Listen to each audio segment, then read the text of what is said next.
Hey, it's New Vegas. I really doubt that's the worst thing that's ever happened in that elevator.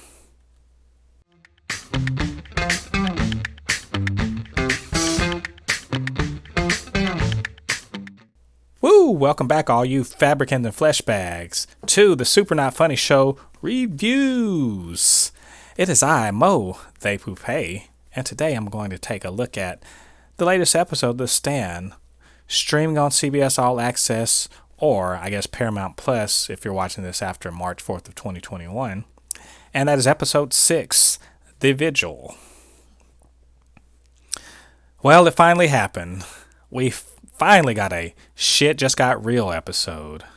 No more slow walking, thankfully.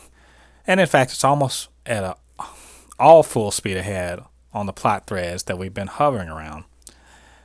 We see Harold and Nadine's plan coming to fruition, but now without some excellent character moments and some revelations. We get the triumphant, somewhat unsettling appearance of Trash Can Man, Ezra Miller playing the shit out of that character. Crazy. And Tom Cullen finally gets the hint. It only took, someone getting murdered or whatever in his face. But, he finally gets the hint, and almost at the last possible moment, we get to see Flag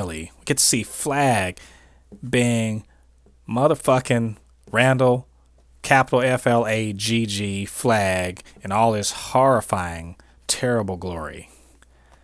Well, this episode also, as always, features the dread expectation, similar to, being on a train that's heading towards a washed out bridge. You can't stop, you're heading toward inexorably. And really, all but a few passengers really realize what the hell's going on. This is definitely the highlight episode of Act 2 of this story. And it's got an explosive ending that foreshadows that there's a lot of terrible shit that's going to be following in the third and final act. So, kid gloves coming off, everything's going down. This is the episode you've probably been waiting for in this show. So, let's run down what this episode gets right, what it gets wrong. So, we'll start with the wrong, what it gets wrong, in my opinion. Wow. They sidelined Nick, really, you sidelined Nick, the voice of Mother Abigail. Gets sidelined the whole episode. He's just mopey because oh no, she's gone. And it's oddly enough, he's sidelined in the same episode where he gets killed. So it's why? Okay. A bit of weirdness or inconsistency. Where the hell? Who took the time to put a bomb in the damn piano? I thought the whole point was to bring the package in. It didn't make any sense when he discovered the bomb in the piano. I do take some issue with Alexander Skarsgård's portrayal of Randall Flagg. He's been pretty much on point, but especially in this episode, there should be a lot more menace in his portrayal, and there's something about the portrayal just doesn't quite sell it completely for me. Even in that really awesome scene in the elevator that should have cemented that this he's an awful, horrible, terrifying person. There's just something that's not quite clicking there for me. On to the right. What does the episode do right? Well, that basement confrontation between Harold and Franny is so well realized, and it is just the climax to what I've been calling the radicalization of Harold Lauder. It just the punctuation mark, if you will, on that whole relationship and its complete. Well, we know it has been dead for a while, but Franny really getting an understanding of just how gone he is. And I just tell you, I really wish I could read that wacko manifesto that he's been typing up for so long. And just as an aside, why not just use a fucking computer? Really? Typewriting. That's how we're doing it. You have electricity. Get a damn computer. Jeez. Trash Can Man. Ezra Miller's, his rendition is just, I'd almost say definitive. I understand some people had a problem with the portrayal. Maybe that he's special needs. To be quite honest, it's not. He seems he's pretty damn smart. I mean, he's making time and remote bombs and shit like that. It's really that he's just kind of psychopathic. He's obsessed with fire. So he's not stupid. He's just obsessed and psychopathic, which probably explains why Flag wants him so much. That elevator scene, yo. We've been waiting to see the flip side of Flag for so long, and we get it in spades here, literally ripping a dude's heart out.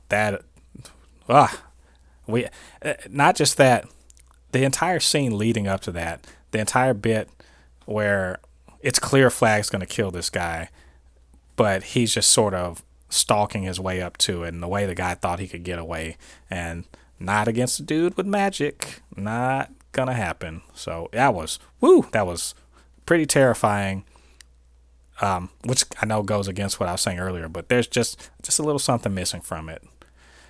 The escape of Tom Cullen, who, as you all know, is my favorite character. Just, I know what's gonna happen in this.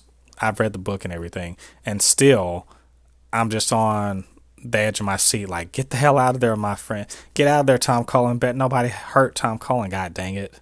So, hats off to that guy. He's just playing the shit out of that. And I really did like the little Mother Abigail Flag confronting Mother Abigail in the wilderness. It was really nice. Whoopi Goldberg did well there. We really see kind of the steel in her spine. Really great. So, well, overall, I think this is the best episode since the first episode. I think if you've gotten this far into the show, you're probably here for the long haul. And you've sort of put up with the slow walking in the previous episodes. So this episode was pretty much about paying off the patience of us viewers for the previous few and their kind of slow burn aspects. It brings to a head the conflicts that have been simmering so far in all these episodes. I think the story moves forward in a very good way with this episode. And the danger that Randall Flagg poses is finally realized on screen and I guess in public to most of the people that to this point he's just a figurehead. They don't really see the savage wolf underneath those nice clothing and the nice demeanor. And I think his being exposed that way just came off brilliantly. So I would say check this episode out. Again, if you're following the show, you're going to be checking out. If you haven't, you should definitely go watch this. It's just a good, in fact, I'd say, like I said, second best episode in the show. A great installment, and it just makes me fired up and ready to see the start of the third act of this whole show. That's been my review of episode 6 of The Stand, The Vigil.